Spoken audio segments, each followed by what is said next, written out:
monthly tenancy, an idea that's been mooted for several years now, may finally be seeing the light of day in Lagos State, as the state government has gathered stakeholders in the real estate industry to elaborate on ways to make a law that will ensure that residents can now pay for their use of houses on a monthly basis. Hello and welcome to a brand new episode of This is Lagos.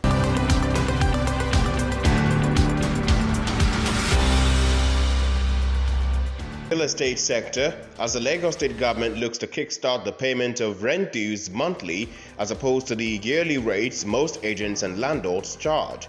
Please, a warm round of applause as it comes up. This, according to the state government, will be done with the aid of intermediary institutions who will make deductions for tenants while allowing for landlords or agents to receive their rents at the end of the year. The whole world lives on credit, and how we should also embrace the credit system. After all, if you go abroad, you want to spend your credit card. So in tenancies and leases as well, we should be able to profile clients, profile tenants, profile occupiers, and then know that this person is credit worthy. He has a line of income. It's verifiable, and he's been verified, and then we can actually give that credit as well. Our first week in office, we were faced with 240 individuals who had been defrauded by a developer / agent. The developer built a 15-unit complex in Ketu Alakpere and sold to 242 citizens of Lagos. There's a guideline from the NAIBS which says, or which authorizes them that tenancies 2 years and below can actually be done by non-legal practitioners. And I think the NBA should actually take this up, because no other profession or professional has the legal authority to draw up agreements if they are not lawyers. So I think it's something that we need to look at. In real estate transactions, lawyers and real estate agents offer completely different services. Real estate agents are involved in the process of buying and selling properties or rental services, while lawyers are prescribed by law to handle documentation. To this end, our perspectives and experiences as learned professionals will make these deliberations and recommendations impactful while meeting international best practices in the real estate market of the Lagos State government. In other developed countries, licensed real estate lawyers draft and vet documents related to real estate transactions with a view to ensuring potential clients are not being misled while doing such transactions. It has become imperative for us as lawyers to be well guided by the provisions of this law so that we can give professional advice to our clients in the areas of property and real estate. This, however, will require legislative backing, and according to legislative practitioners present, monitoring by the Lagos State Real Estate Regulatory Authority is critical to its enforcement. It will also regulate the stakeholders. These are developers, facility managers, facility companies and all.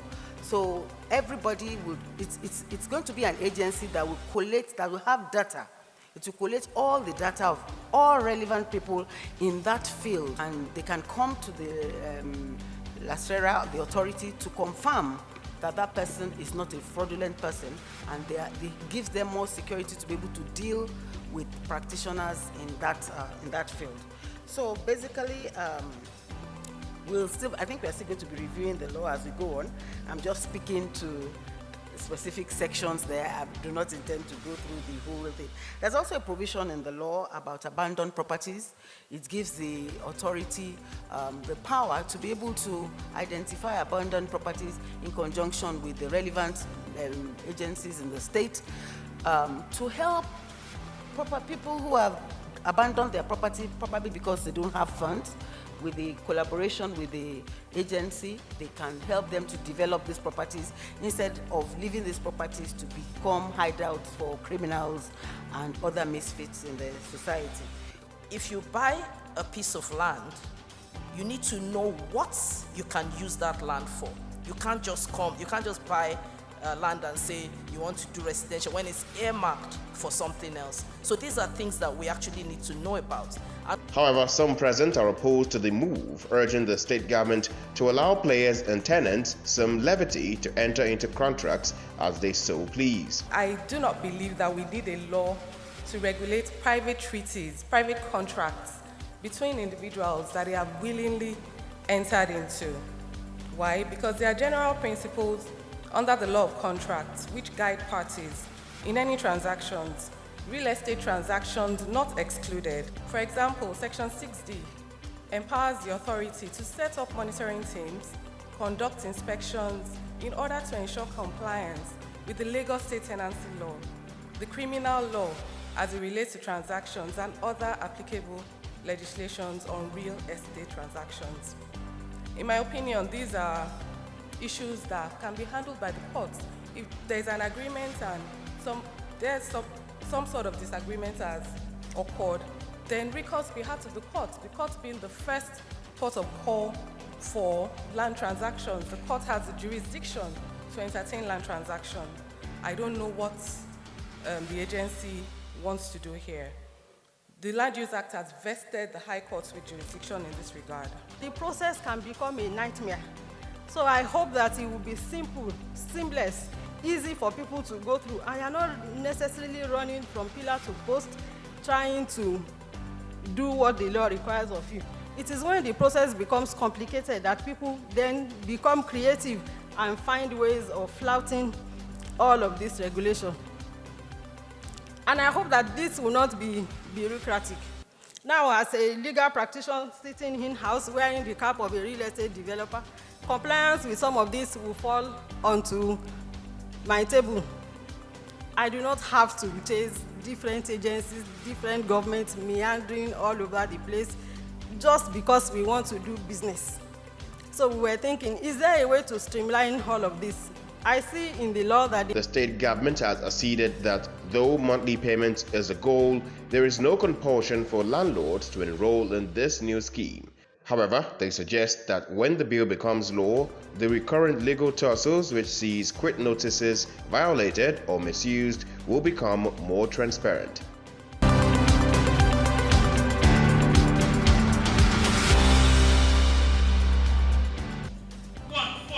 This mode of solving mathematical questions sees students provide answers within seconds using their imagination to make the calculations. This is done without the abacus mode, but without any physical counting objects in sight. The essence, according to educationists, is to encourage students rely more on their mind than on objects and technology, thereby improving their critical thinking skills. Arithmetic is just addition, subtraction, multiplication, and division. All these forms the bedrock of every mathematical function. It has dependence, mathematics has dependence on every other subject as well. What we try to do is that we try to merge all the concepts and abilities that children can be able to find comfortable with. Then we have that concept being trained by professionals to be able to get that concept right on their academics, which at the end of it will find its benefit in every other subject. I could see visible changes in the life of the children, especially in the area of gadget substitution. Children are addicted to gadgets, and it's a way to help them and then demystify the fear for mathematics, which has been a problem for our own generation. For parents, the excessive low results seen in external examinations may not always be down to the mental capacity of students. It actually inculcates fun in mathematics. You know, usually, I will tell you that me, as a person, what actually made me not to study science is because of mathematics. A kid has the capacity to do more with their brain, but because we don't know about it earlier, so we just, once they're doing well in the academics in school, we just felt that's the best they can do. For my daughter, I have seen her concentration levels increasing significantly. For the state government, providing alternatives and innovations is the most effective way of reaching children with challenges in mathematics, which can make them exceptional. Key thing we want is for our children to be critical thinkers. We want them to think. Those are the key skills for the future. We want them to solve our challenges here, and the only way they can do that is by being critical thinkers. So We want parents to encourage them by seeing patterns, by seeing opportunities around them, and teach them to always identify these things around them. Moments where you can teach your children. For example, you're going down the street, you can say how many cars are green, you make them start counting. You can tell them when you go to the market how many little cups make, what do we call that other one, the jerrycan, things like that. You start making them see patterns, you start making them think. Because the key thing we want is for our children to be critical thinkers. We want them to think. Those are the key skills for the future. And I shouldn't even say to future, for now, those are key skills for now. We want them to be critical thinkers. We want them to be able to solve challenges. Remember I said I don't want to use problems. We want them to solve our challenges here. And the only way they can do that is by being critical thinkers. So we want parents to encourage them by seeing patterns, by seeing opportunities around them, and teach them to always identify these things around them. And the only people who begin to inculcate these habits in them are their parents. Because by the time they get to school already, they're like, for the most part, they should be like 5, right? 5, 6. It's already, it's still possible to put and infuse some of these things in them. But I really believe it's best when it starts happening at the home and the parents start demonstrating this. It's possible and mathematics is fun. I'm a very big advocate of the fact that mathematics have to go back to start learning afresh. So what UCMAS is actually currently doing is really going to help. I'll just encourage most parents to, put their kids in UCMAS and then watch them grow, because it's really going to help them in the long run. Though the abacus mode of calculations are adopted at nursery levels, most schools, particularly public schools, dispense of this process altogether. The Lagos State government says it will consider reintroducing the process for primary school students if it proves to be a solution to encourage more students engage in mathematics.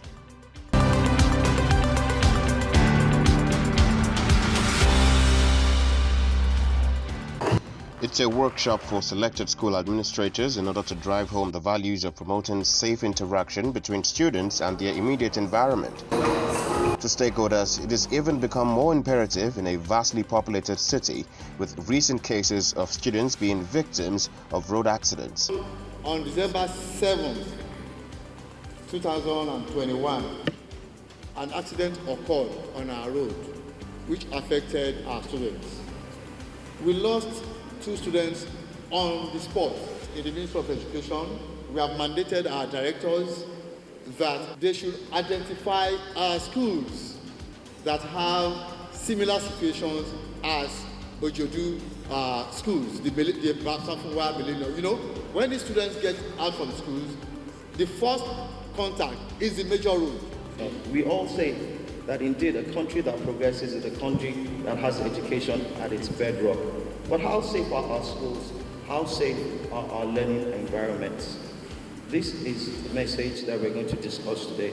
How do we get our schools to be safer? How do we get our teachers to teach in a safe environment? A good learning environment entails a safe, secure, comfortable, healthy place for learners. It has been established that learning suffers when students fear for their safety and worry about other school indiscipline, like bullying.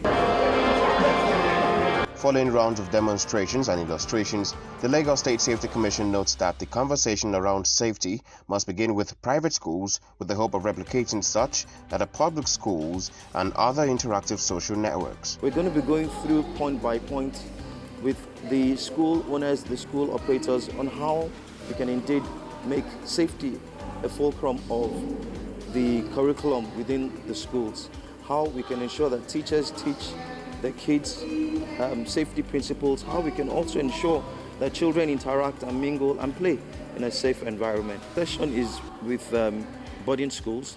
Boarding schools are classified as high risk because they're contained, they're confined. So we thought it best to flag off this initiative, the boarding schools.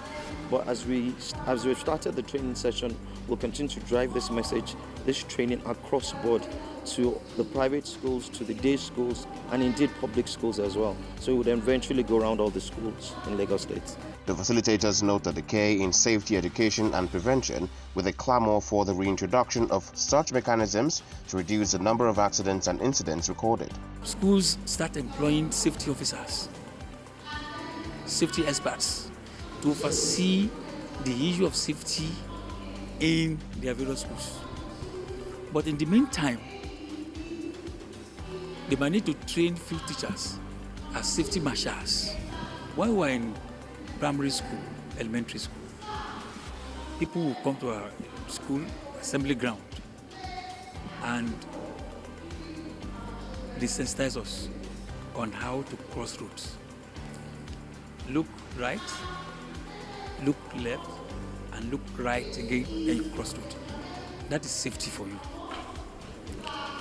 Nowadays, technology has increased, not only vehicles alone, the environment that these children are, how safe is the environment.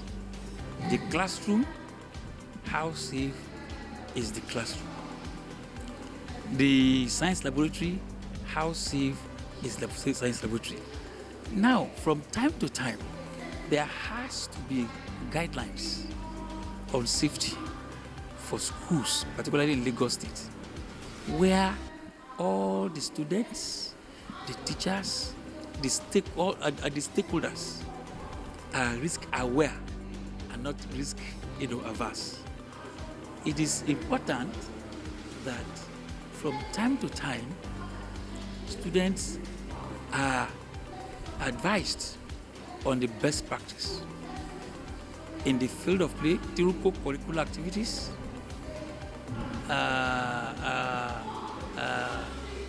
in the workshop where machines and equipment are.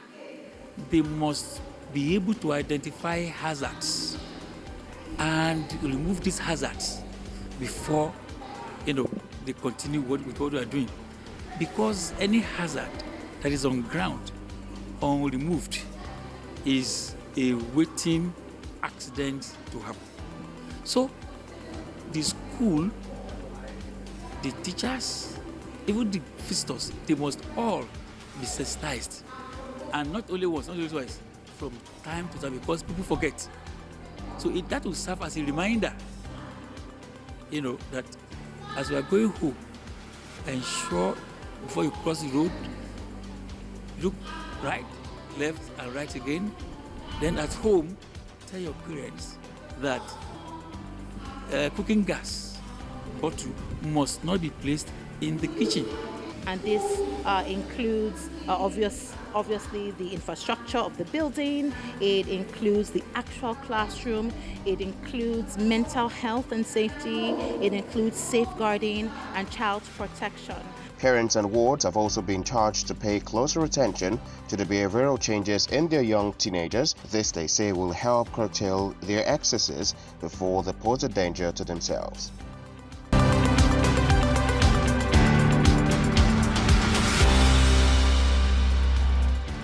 The local organizing committee of the Nigeria International Federation of Consulting Engineers, FIDIC, pays a courtesy visit to the governor of Lagos State, Babajide Sanwo-Olu, at the Lagos House Marina.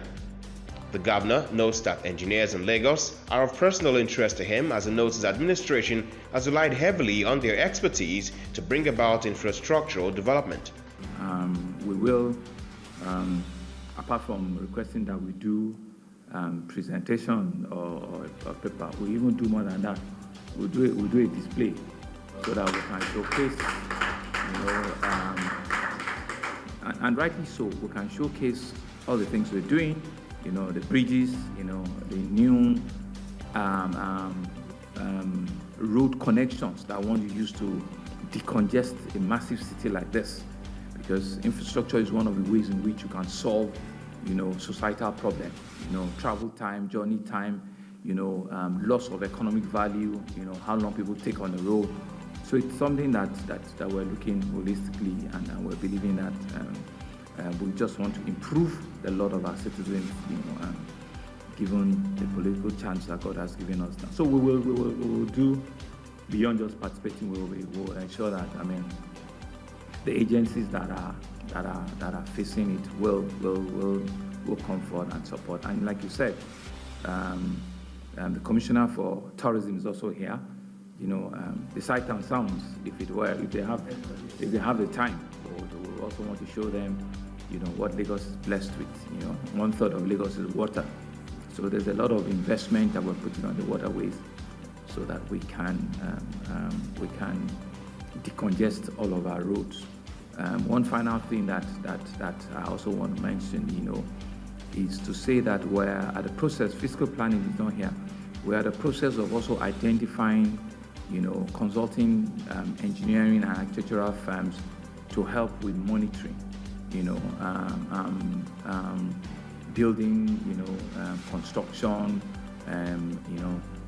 because we've had our own fair share of building collapse, and so structural engineers and all of it, all of the ways in which consulting engineers can help, where they can do independent assessment, independent verification, and then just to be sure that everybody is playing to the rules, and government can continue to play that oversight function, but working with competent, capable, consulting, engineering and architectural firms, so that we can monitor the city a lot more, and we don't have a repeat of, the ugly incident of the collapse of 21-story, building and construction the other day. The group is calling on the governor to support their forthcoming convention, which will bring engineers from across the world to Lagos. As I say, this is an opportunity for the state to sell its tourism activities. I'm not sure that our bridges and infrastructure were posing the threat. We are the one posing the threat to ourselves. I mean, under the bridge in anywhere in the world is not a marketplace. So if you have markets there and there's fire and that damaged the bridge, that's not the fault of the government, that's not the fault of the infrastructure itself, that's not the collapse of the infrastructure itself. When it was noticed that the bridge was having problems, right? What did we do? All the bearings were changed. So that is maintenance. So most of the maintenance that we are talking about, they are being done properly, but if people are not using them properly, there is hardly anything you can do. You are going on the road, and on the left you find some I won't use that word, some trashes all over.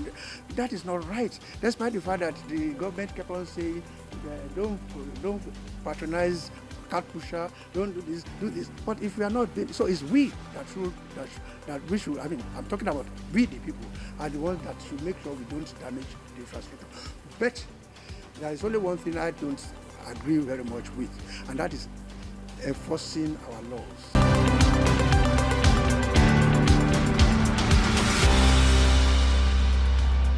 The collaboration of the legislative and executive arms of government is critical to any success of any administration, be it at state or national level. The Lagos State House of Assembly is gathering relevant stakeholders in this area, both present and past, to discuss ways forward for the nation and Lagos as a whole.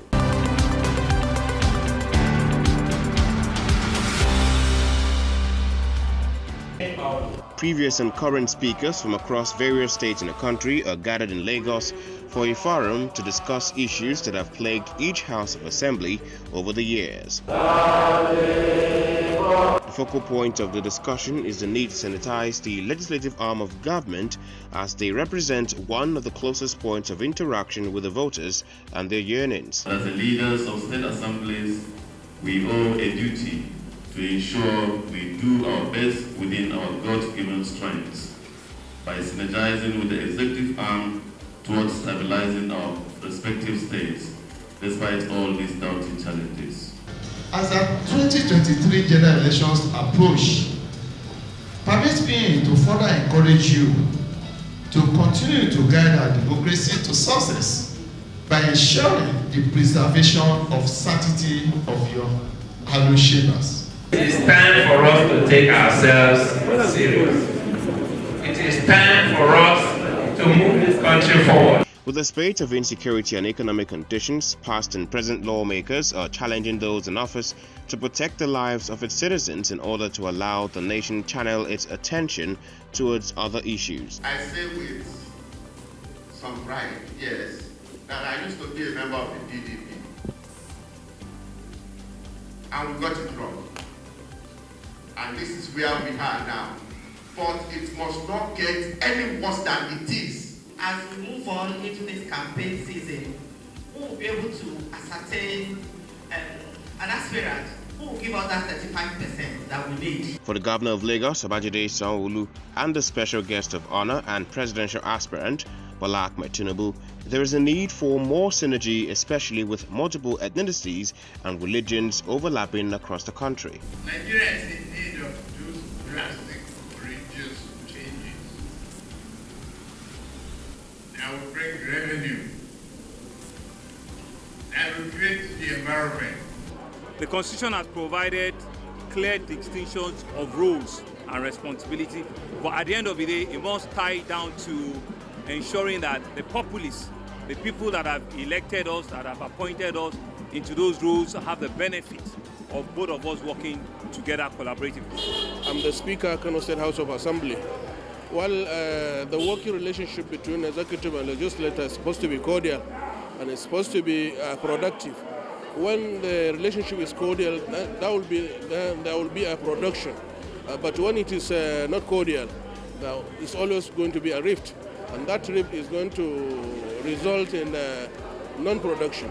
Some of the previous speakers of state houses of assembly are, however, urging that a proper structure be established in order to serve as advisories in preventing previous mistakes.